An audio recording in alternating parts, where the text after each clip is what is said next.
एक बार फिर से आप सभी का स्वागत है शिक्षा प्रकाश में। इस वीडियो में हम डिस्कस करने वाले हैं करंट अफेयर्स, जो कि आपके एग्जाम पॉइंट ऑफ व्यू से बहुत ही ज़्यादा इंपॉर्टेंट है। तो मेरे साथ बने रहिए, वीडियो पूरा देखिए, अंत तक देखिए। अगर पसंद आए तो लाइक करिए, सब्सक्राइब करिए और शेयर करिए। एक चीज़ मैं बोल देना चाहता हूँ, वीडियो पूरा देखिए, फिर आपको समझ में आएगा कि मैं क्या पढ़ा रहा हूँ, किस तरीके से पढ़ा रहा हूँ।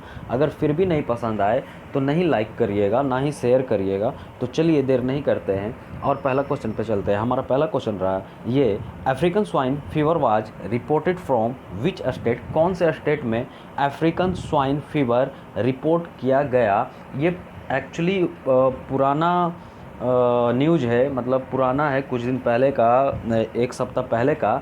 लेकिन अभी हाल में क्या हुआ है मैं इसको रिलेट कर कर आपको बताऊंगा और पूरे डिटेल में बताऊंगा। मेरे साथ बने रहिए। अभी आज का ही न्यूज़ में ये देखने को मिला है, मैं वो भी बताऊंगा कि क्या है न्यूज़। लेकिन सबसे पहले मैं ये बता दूं कि आपको इसको मैं पूरे डिटेल में क्लियर करना चाहता हूं, तो मेरे साथ बने रहिएगा। इसलिए मैं ये क्वेश्चन को लेकर आया हूं, ठीक है। अगर मैं आप में से बहुत सारे लोग यहाँ स्वाइन फीवर देखकर आप लोग ये सोच रहे होंगे कि स्वाइन फ्लू ही है, लेकिन नहीं, मैं आपको ये क्लियर करना चाहता हूँ कि डिफरेंस आखिर क्या है स्वाइन फ्लू और स्वाइन फीवर में। तो सबसे पहले वो मैं आपको क्लियर करता हूँ, फिर धीरे धीरे चलूँगा। वो देखिएगा, मैं पूरे डिटेल में ले जा रहा हूँ। यहाँ देखिए, अगर मैं बात करूँ स्वाइन फ्लू की और बात करूं स्वाइन फीवर की, तो दोनों में अंतर है, ठीक है। ये मत सोच लीजिएगा कि स्वाइन फीवर ही स्वाइन फ्लू है, जी ना, दोनों में अंतर है। तो दोनों में क्या अंतर है वो सबसे पहले सुनिएगा कि मतलब हुआ क्या है कि असम में स्वाइन फीवर फैल गया है, ठीक है ना। असम में क्या हुआ है, स्वाइन फीवर फैल गया है, जिसके कारण सुअर का मौत हो गया है। मतलब अब समझिएगा कि स्वाइन फ्लू होता है क्या कि जैसे सुअर को अगर हो गया है ना, अगर सुअर को हो गया है तो ये इंसान में फैलेगी। कहाँ? इंसान में फैलेगी, ठीक है। मतलब जानवर से ट्रांसफ़र कहाँ होगा? इंसान में होगा। ये समझिए, ये होता है स्वाइन फ्लू का मतलब। लेकिन स्वाइन फीवर हमारा क्या कहता है कि स्वाइन फीवर सूअर में जैसे हो गया तो वो इंसान में ट्रांसफ़र नहीं होगा। मतलब ऐसा समझिए कि जानवर से इंसान में ट्रांसफ़र नहीं होगा, ठीक है। अब एक चीज़ और आपको सिखाते हैं कि अगर सूअर से इंसान में ट्रांसफ़र हो रहा है तो इसको बायोलॉजिकल टर्म में बोला जाता है जूनोटिक डिजीज़। क्या बोला जाता है? जूनोटिक डिजीज़, ठीक है। क्या बोला जाता है? Zoonotic disease. जो जानवर से इंसान में ट्रांसफ़र हो रहा है, this is called a biological term zoonotic disease, ठीक है। जूनोटिक डिजीज़ बोला जाता है और उसे क्या बोलते हैं? Swine flu. आई होप कि आपको डिफरेंस अब समझ में आ रहा होगा। और स्वाइन फीवर क्या होता है कि जानवर से इंसान में नहीं फैला जाता है, ठीक है। इतना समझ में आ गया कि स्वाइन फ्लू और स्वाइन फीवर में क्या अंतर है। अब एक चीज़ और मैं आपको बताने जा रहा हूँ, जो कि अभी न्यूज़ में बहुत ही ज़्यादा है, चल रहा है, और ये चिंता का भी विषय है। क्यों चल रहा है? क्योंकि जो स्वाइन फीवर है ना, वो स्वाइन फीवर सूअर में मतलब पाया गया है, जिसके कारण बहुत सारे सूअर की मौत हो रही है। तो समझिएगा, एक चीज़ और मैं समझाना चाहता हूँ कि स्वाइन फीवर का भी दो कैटेगरी होता है। क्या होता है? इसे भी दो कैटेगरी में बांटा जाता है। वो कौन कौन से कैटेगरी है? पहला है क्लासिक स्वाइन फीवर, ठीक है। और अगर सेकेंड की बात करें तो अफ्रीकन स्वाइन फीवर, ठीक है। अफ्रीकन स्वाइन फीवर, ठीक है। आपको सबसे पहले मैंने आपको बताया कि स्वाइन फ्लू और स्वाइन फीवर में डिफरेंस, वो आप समझ गए हैं। अब स्वाइन फीवर का भी दो कैटेगरी है, स्वाइन क्लासिकल स्वाइन फीवर और दूसरा अफ्रीकन स्वाइन फीवर। कुछ दिन पहले न्यूज़ में था, ठीक ना, कि सूअर में क्लासिकल स्वाइन फीवर पाई गई है।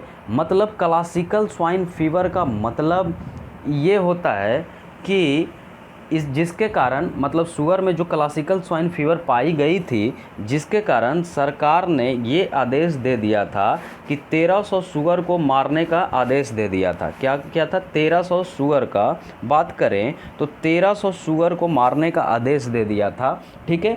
अगर अफ्रीकन स्वाइन फीवर की बात करें तो अफ्रीकन स्वाइन फीवर में हुआ, ये भी सुअर को ही हुआ था और असम में ही हुआ था। तो इसमें सरकार ने आदेश दिया था कि 3500 सुअर को मारने का। क्या? 3500 सुअर का मारने का। अब आप पूछिएगा कि दोनों में डिफरेंस क्या है, what is the difference between classical swine fever and African swine fever. तो मैं वो क्लियर आपको कर दूं। अगर क्लासिकल स्वाइन फीवर की अगर हम बात करें और अगर बात करें अफ्रीकन स्वाइन फीवर की, तो दोनों में एक तरह का ना डिफरेंस है। अगर जहां क्लासिकल स्वाइन फीवर सुअर को हुआ था वहां सरकार ने आदेश दिया कि 1300 सुअर को मार दो, ठीक है। और जहां अफ्रीकन स्वाइन फीवर हुआ था, ठीक ना, उसमें सरकार ने 3500 सुअर को मारने की परमिशन दी थी, कि आदेश दिया था मार दो। तो आखिर डिफरेंस क्या है, what is the difference between classical swine fever और अफ्रीकन स्वाइन फीवर। तो सबसे पहले मैं बहुत ही अच्छा चीज़ है मैं बताने जा रहा हूँ। क्लासिकल स्वाइन फीवर का एक्चुअली वैक्सीन है, ठीक ना। इससे बचने के लिए अगर क्लासिकल स्वाइन फीवर जानवर में हो जाती है तो इससे बचने के लिए हमारे पास क्या है, वैक्सीन है, ठीक ना। हम इंजेक्शन देंगे और वो सही हो जाएगा। बट अफ्रीकन स्वाइन फीवर से बचने के लिए कोई वैक्सीन अभी तक नहीं है। अब आपको ये चीज़ समझ में आ रहा होगा, ठीक है, कि दोनों में डिफरेंस क्या है। मैं एकदम, आप कहीं से भी देख लेना, मैं जो बोल रहा हूँ एकदम करेक्ट बोल रहा हूँ। क्लासिकल स्वाइन फीवर का वैक्सीन है बचने के लिए, ठीक है, लेकिन अफ्रीकन स्वाइन फीवर का वैक्सीन अब तक नहीं है, कोई वैक्सीन नहीं है, ठीक है। अब ये मुद्दा क्यों बना, मतलब ये इतना बड़ा न्यूज़ क्यों बना, मैं थोड़ा आपको ये समझा दूं, ठीक ना। ये कहाँ हुआ है, पहली बात तो अफ्रीकन स्वाइन फीवर कहाँ हुआ है। अफ्रीकन स्वाइन फीवर हुआ है असम में, ठीक है, असम में, ठीक है। तो मैं आपको ये बता दूं, जो असम है ना, भारत का सबसे ज़्यादा सुअर पालन होता है यहीं। कहाँ होता है? भारत का सबसे ज़्यादा सुअर पालन कहाँ होता है? असम में ही होता है। आपको ये याद रखना होगा कि असम में ही होता है। दूसरी चीज़, एक बिलियन की अगर बात करें, $1 बिलियन डॉलर का ट्रेड होता है यहाँ से। कहाँ से? इसकी $1 बिलियन की ट्रेड होती है।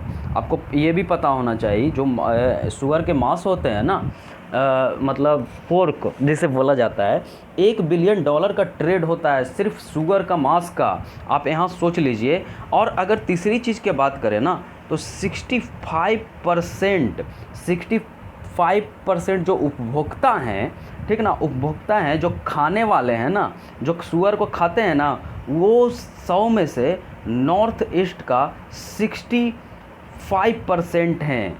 कितना है? अगर 8 स्टेट की बात की जाए, ठीक ना, तो सबसे ज़्यादा 100 में से 65% नॉर्थ ईस्ट के सुअर खाते हैं। आप सोच लो। और अगर मैं एक और पॉइंट आपको बताऊं, तो 4.26 लाख मेट्रिक टन, ठीक ना, 4.26 लाख मेट्रिक टन एनुअली, ठीक ना, एनुअली यहाँ होता है। उसमें से 65% उपभोक्ता सिर्फ नॉर्थ ईस्ट के हैं। आप सोच लो, इतना ज़्यादा, ठीक है। आपको मैंने इसके बारे में सारा डिटेल बताया। अब क्या हमारा न्यूज़ था आज का, वो मैं बता दूं, ठीक ना। हमारा न्यूज़ क्या था, थोड़ा चलते हैं। मैंने क्या कहा, मैंने African swine fever was reported from which state, मैंने सब कुछ आपको बता दिया, ठीक है। क्या डिफरेंस है, what is the difference between swine flu, swine fever, मैंने सब कुछ बता दिया, ठीक है। अब मैं ये इस चीज़ को आज इसलिए लेकर आया क्योंककि अभी मतलब आज का ही न्यूज़ में ये है कि यहाँ ना 14,465 सुअर की मौत हो गई है अफ्रीकन स्वाइन फीवर की वजह से, ठीक है। और ये कहाँ? असम में, तो आपको ये याद रखना है। आई होप गाइज कि आपको ये चीज़ समझ में आ गया होगा। अगर समझ में आए तो लाइक करिए, सब्सक्राइब करिए और शेयर करिए। अगले क्वेश्चन पे चलते हैं। हमारा अगला क्वेश्चन रहा है ये, विच app has launched by Uttar Pradesh government recently, which app has launched by Uttar Pradesh government, Uttar Pradesh government के द्वारा हाल ही में, मतलब अभी कौन से ऐप को लॉन्च किया गया है। तो सबसे पहले मैं ये बता दूं, प्रवासी राहत मित्र, ठीक है, इस ऐप को लॉन्च किया गया है। इस ऐप का उद्देश्य है कि सबसे पहले ये उद्देश्य है कि जो डिफरेंट मतलब हैं, जैसे मान लो कि जैसे इस ऐप से निगरानी रखी जाएगी, उनके मज़दूरों को स्वास्थ्य पर, जो स्वास्थ्य होंगे उस पर निगरानी रखी जाएगी, ठीक ना। रोजी रोज़गार मतलब डिफरेंट जगह पे करेंगे, उसके मतलब सारा जानकारी रखा जाएगा। तो इस ऐप का उद्देश्य है। अगर बी की बात करें, आयुष कवच की, तो ये भी रिसेंटली ही उत्तर प्रदेश गवर्नमेंट ने ही लॉन्च किया, ठीक है। अगर पूल टेस्टिंग की बात करें तो पहला pool testing Uttar Pradesh government ने ही किया। पूल टेस्टिंग में क्या था? पूल टेस्टिंग में क्या था कि जैसे पूल टेस्टिंग पहला उत्तर प्रदेश गवर्नमेंट ने किया, उससे पहले हमारा क्या था कि जैसे जिन्हें कोरोना वायरस हुआ है और जिन्हें नहीं भी हुआ, उन्हें इंडिविजुअली क्या करना पड़ रहा था, टेस्ट करवाना पड़ रहा था, उससे टाइम हमारा ज़्यादा जा रहा था। तो पूल टेस्टिंग का मतलब कहा गया कि मतलब जैसे 10 का सैंपल लेंगे और 10 का सैंपल को मिक्स कर देंगे, ठीक है, और एक सैंपल 10 का सैंपल को एक सैंपल बनाकर हम टेस्ट कर लेंगे। मतलब 10 का सैंपल इंडिविजुअली लिए, उन 10 का सैंपल को हम मिक्स कर दिए। मिक्स करने के बाद क्या करेंगे, एक ही सैंपल मेरे पास रह जाएगा, उस सैंपल को क्या करेंगे, हम चेक कर लेंगे, जिससे क्या होगा कि अगर किसी को भी कोरोना वायरस रहेगा तो वो पॉजिटिव दिखा देगा, अगर नहीं रहेगा तो नेगेटिव दिखा देगा, ये होगा। और अगर पॉजिटिव दिखा देगा तो 10 का अलग अलग चेक कर लेंगे, और नेगेटिव दिखाएगा तो 10 को जाने देंगे। ये पूल टेस्टिंग का मतलब। आई होप कि आपको ये समझ में आ गया होगा। अगले क्वेश्चन पे चलते हैं। हमारा अगला क्वेश्चन रहा ये, recently in Sundarban delta how many tiger has increased, ठीक है। सुंदरवन डेल्टा के बारे में आप लोग सभी लोग जानते होंगे, ठीक ना। तो वहाँ कितना टाइगर अभी इंक्रीज हो गया है आपको ये बताना है, ठीक ना।